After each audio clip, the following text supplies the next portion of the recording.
Assalamualaikum warahmatullahi wabarakatuh. Hari ini kita akan belajar bareng tentang mawaris. Saya sendiri jujur belum menguasai ilmu ini, walaupun insya Allah akan selalu berusaha mempelajari. Maka dari itu, ketika ada penjelasan yang salah atau bahkan kesalahan fatal, mohon maaf karena saya masih belajar. Masuk ke pembahasan pertama, yaitu pengertian mawaris. Ilmu mawaris adalah ilmu untuk mengetahui orang-orang yang berhak menerima warisan, menentukan siapa-siapa saja yang berhak menjadi ahli waris, dan berapa bagiannya.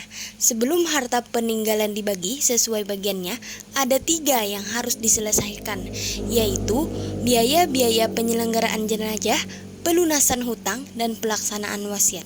Nah, kalau dasar hukum mawaris ini ada pada Al-Quran Surah An-Nisa ayat 7 dan As-Sunnah pada hadis riwayat Ibnu Majah nomor 2719. Selanjutnya, ulama telah menetapkan bahwa sebab-sebab orang mendapat warisan ini ada 2. Yang pertama, karena nasab atau ahli waris nasabiah. Nah, maksudnya yang memiliki ikatan darah seperti anak, bapak, nenek, cucu, dan seterusnya. Itu karena ada ikatan darah. Nah, yang kedua karena perkawinan ahli waris sababiah yang disebabkan oleh faktor-faktor tertentu seperti seseorang istri juga berhak mewarisi dari peninggalan suaminya. Perlu kita ketahui, perkawinan di sini harus sah tentunya menurut hukum agama dan hukum yang berlaku di negara kita. Ada juga wa'ala, yaitu memerdekakan budak. Tetapi enggak selamanya orang itu berhak menerima. Ada juga hal-hal yang menggugurkan warisan. Di sini ada 4. Yang pertama, budak atau hamba sahaya. Budak ini enggak berhak menerima harta dari majikannya walaupun sudah dianggap keluarga gitu ya. Yang kedua, pembunuhan. Misalkan ada seseorang yang jahat, nauzubillahi min dzalik. Seseorang anak membunuh ayahnya yang tadinya berhak menerima warisan, tetapi karena dia membunuh maka jadi tidak berhak. Yang ketiga yaitu murtad atau berlainan agama. Misalkan seorang ayah yang muslim, anaknya yang berlainan agama, maka tidak berhak menerima warisan tersebut. Nah, yang keempat karena perzinaan. Selanjutnya, dasar-dasar dalam pembagian harta warisan ada 4 ya di sini. Yang pertama, asal masalah yang maksudnya bilangan KPK dari semua bilangan penyebut masing-masing ahli waris. Jadi KPK itu kelipatan persekutuan terkecil. Yang kedua, ada duru'us, bilangan yang besar. Jadi maksudnya bilangan yang besar, seseorang yang meninggal tuh meninggalkan harta apa sih, maksudnya seperti itu. Yang ketiga, siham, yaitu nilai yang dihasilkan dari perkalian antara masalah dengan pembagian ahli waris. Nilai yang mutlak yang tidak bisa diganti-ganti. Yang keempat, majmu' siham, adil, jumlah keseluruhan siham dari yang pertama sampai yang terakhir. Oke, selanjutnya ketentuan pembagian. Nah, pembagian tentang harta warisan ini sebenarnya simpel, yang disebut dengan furutul muqaddarah, ditentukan besar kecilnya. Di sini yang mendapat bagian 1/2 harta ada 5. Yang pertama, anak perempuan kalau sendiri. Yang kedua, cucu perempuan kalau sendiri. Ketiga, saudara perempuan kalau sendiri. Keempat, saudara perempuan saya kalau sendiri. Yang kelima, suami. Oke, selanjutnya yang mendapat bagian 1/4 di sini ada 2. Yang pertama, suami dengan anak atau cucu. Yang kedua, istri atau beberapa kalau tidak ada anak atau cucu. Yang mendapat 1/8 di sini ada istri atau beberapa istri dengan anak atau cucu. Selanjutnya di sini yang mendapat 2/3. Di sini ada 4. Yang pertama 2 anak perempuan atau lebih. Yang kedua 2 cucu perempuan atau lebih. Yang ketiga 2 saudara perempuan kandung atau lebih. Yang keempat 2 saudara perempuan saya atau lebih.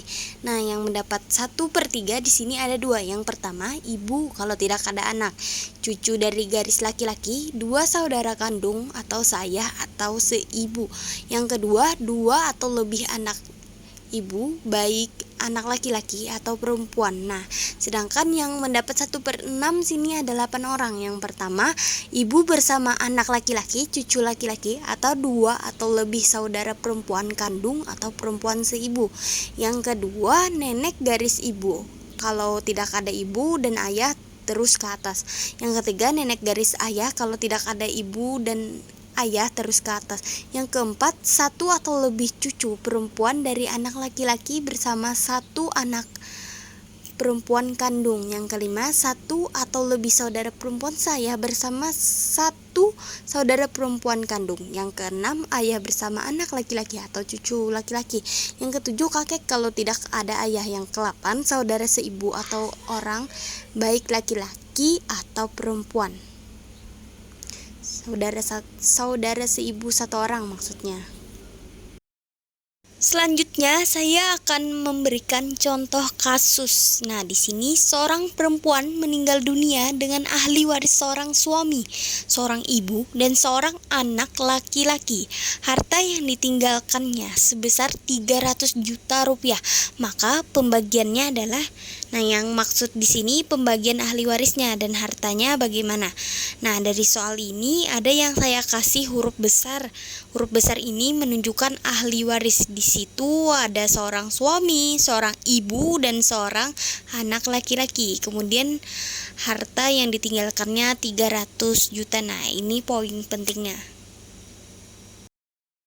Dari soal di atas bisa kita simpulkan dari ahli waris yang pertama adalah seorang suami. Yang kita ketahui, seorang suami ini memiliki bagian 1/4.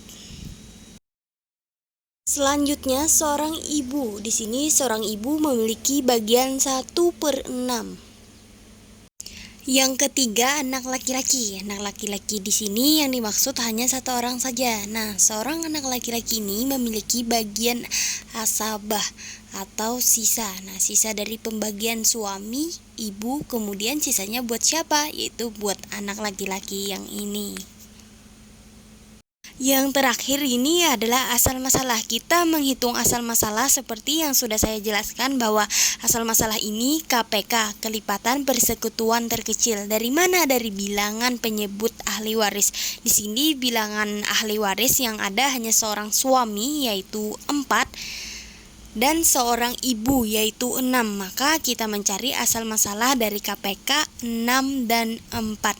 Bagaimana mencari KPK-nya? Nah, cara mencari KPK-nya adalah kita ambil bilangan kelipatan 6. Pertama, bilangan kelipatan 6 adalah 6. Kemudian 6 ditambah 6, 12. Lalu ditambah lagi 6 sama dengan 18. Kita lanjut bilangan kelipatan 4. Yang pertama ada 4, kemudian 8, kemudian 12. Nah, dari kelipatan tadi ternyata ada yang sama. Angka berapakah itu? Ya, benar sekali. Angka 12 yang saya beri tanda kurung. Untuk itu, maka asal masalah KPK dari 6 dan 4 adalah 12. Selanjutnya kita menuju langkah pertama. Dalam langkah pertama ini ada syaratnya, yaitu kita harus menentukan siapa ahli warisnya, berapa bagiannya, kemudian berapa KPK-nya atau asal masalahnya. Kemudian kita tulis kembali ahli warisnya dan bagiannya. Ahli waris yang pertama yaitu suami. Perlu kita ketahui dalam langkah pertama ini kita mencari sihamnya, siham suami. Tadi kan 1/4 kita kalikan dengan KPK-nya. KPK-nya 12, 1/4 dikali 12 maka sama dengan 3. Yang kedua mencari siham ibu. Siham ibu adalah 1/6. Kita kalikan dengan KPK-nya 12. 12 kali 1/6 sama dengan 2. Yang ketiga anak laki-laki yaitu sisa. Nah, dimaksud sisa ini nilai KPK 12 tadi kita kurangkan nilai sihamnya suami yaitu 3, kita kurangkan lagi sihamnya ibu yaitu 2, maka hasilnya 7. Yang terakhir yaitu menentukan majmu siham. Majmu siham yaitu siham suami, siham ibu, dan siham anak laki-laki dijumlah.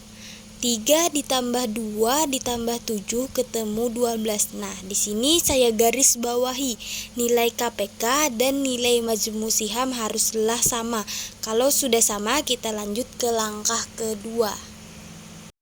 Langkah kedua, membuat tabel ahli warisnya siapa saja, bagiannya berapa saja, dan nilai KPK-nya berapa saja.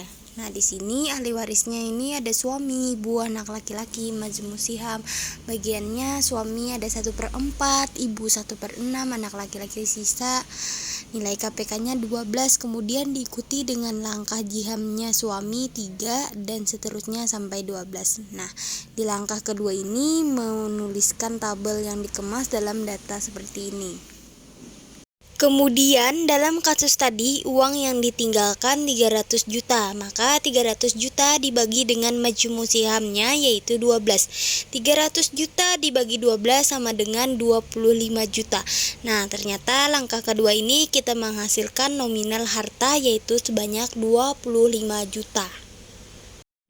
Langkah ketiga, ahli waris yang pertama yaitu suami. Tadi kan suami memiliki sihamnya 3.